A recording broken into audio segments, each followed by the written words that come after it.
Hey, morning guys. It's Sunday morning here at the Oldbarn Homestead. Yesterday I was at the paint booth and man, what is going on with my...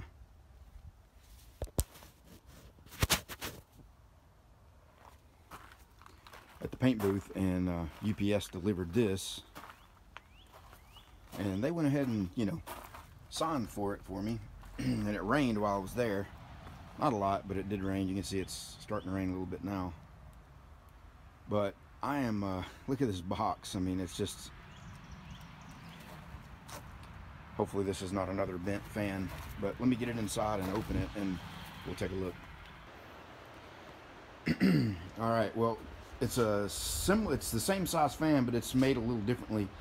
This is the one with the direct drive, which I like. You know, it's a more compact configuration, more simple and all that. But you can see the box was it was falling apart when it got here, and the flange has really been up on it, which is not a major issue on the flange. I mean, that's really kinked up there, but that's not an issue on the flange. But the blade won't turn. It's taking a hit on the bottom down here, and it's pressed up in there. It won't even.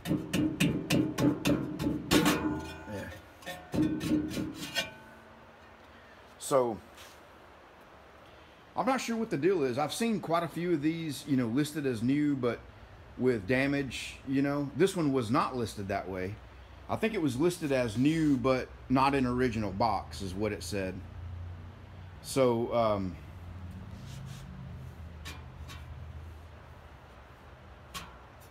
you can see it's hitting there. Now I think where that one, how the damage is on that would be a lot easier to fix than the other one. You know, I think I can get that out of it pretty easily. So let's take a look at the motor. Let me flip it over.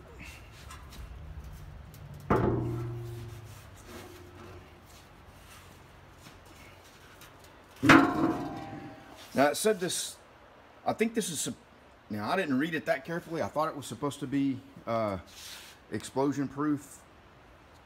It's a 1 horsepower 3-phase motor. I can't see the motor plate from where I am. It's definitely 3-phase with the 4 wires there. It says NEMA Premium on it. I'll have to look this motor up and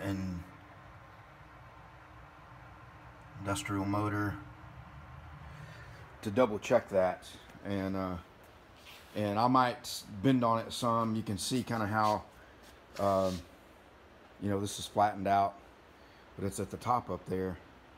So I was thinking if I take the motor off and put maybe some more plating on top of this and a jack or something to jack that up, I should be able to get it, and then the flange shouldn't be that difficult.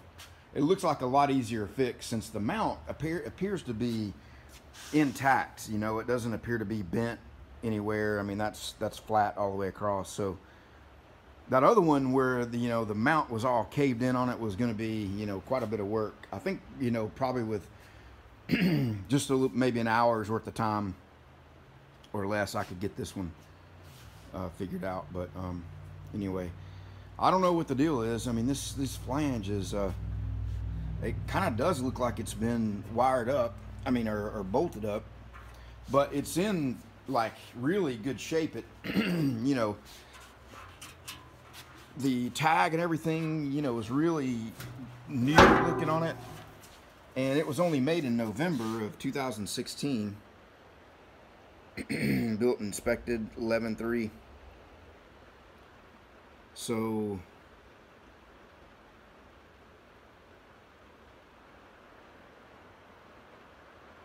I need to double check it and make sure that it's, you know, explosion proof.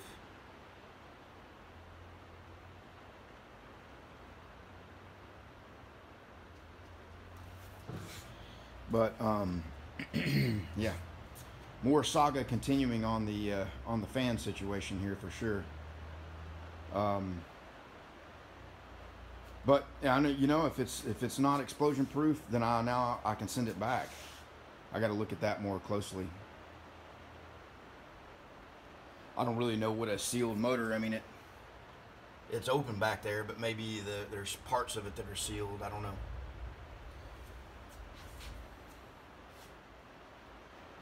Yeah, so the saga continues on the fan and getting something that I can use. The good news is this isn't holding me up. You know, I've ordered this well in advance. It's still going to be 2 or 3 more weeks before I need a fan. So if I need to send it back and order yet something different, you know, then I still have time to do it. I'm just tired of packing stuff up, you know.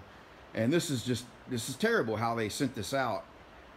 If I sent stuff out this way, every bit of it would show up damaged. And, you know, I pack stuff up pretty good, but sometimes I even worry about it when it's going out, you know, and you just never know I think the key thing on packing and what I try to do is make sure that that if it's in the box, that it can't move around inside the box. If it can move around in the box at all, there's a real high likelihood, especially if it's something heavy, it's going to start working its way out.